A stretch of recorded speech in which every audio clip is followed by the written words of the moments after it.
I remember when I was younger, I would think that all TVs were connected. And you could say that I was also naive enough to think that whatever I was watching, everyone else would be somehow watching too. Like I was some master of all late night shows, morning briefs, and afternoon cartoon spin-offs. But now, I ask myself if it is naive to feel this way.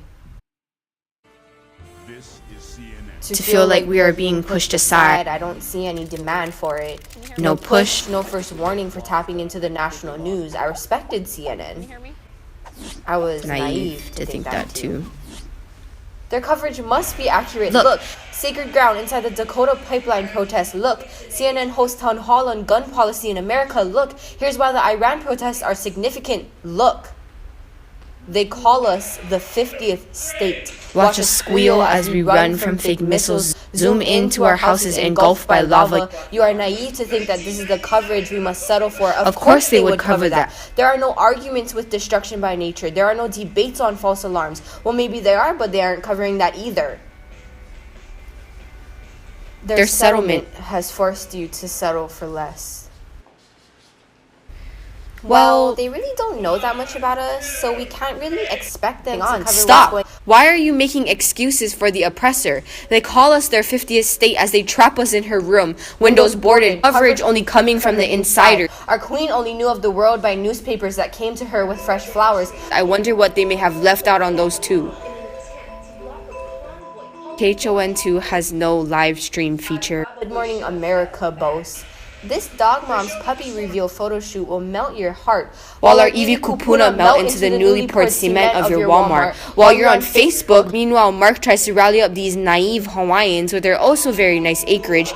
As your sugar sits in your dining room table, our water becomes unusable, untouched, unfound. We wish we could taste the sweets of our kalo, but now we're more concerned with our sugar levels when our doctor tells us we're on the verge of being sixth in our family with type 2. We sit on cardboard because that's all we have left. They look at me funny with their self-entitled checkbooks. Protests are gruesome for Grandma. She insists on waiting. SWAT teams whispering sweet nothings with our mother tongue. Mom told me pohaku were important, but the mayor says otherwise. New rail project. The overpopulated have more to add to their collection. Statehood, sovereignty. I need another word that starts with S.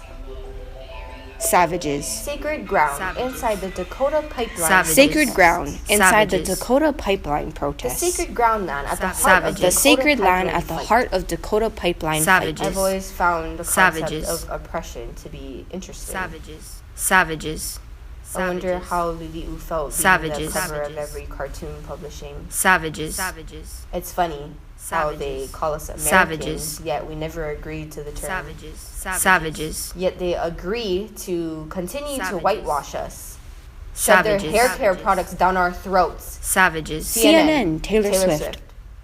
I went through some really low times. Savages. I wonder how low we must feel being called savages all the time. Oppression is the absence of acknowledgement. Don't get me wrong, the absence of a bullet has kept me alive to write this, but it does not take a gun for oppression to echo through my spine.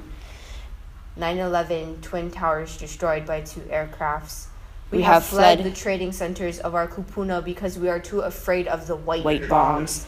Oppression is knowing that you're so absent from the cause that your issues aren't even being addressed on national news. So stop making excuses for them. Because they need to know. They must know. Eyamako, we are still here.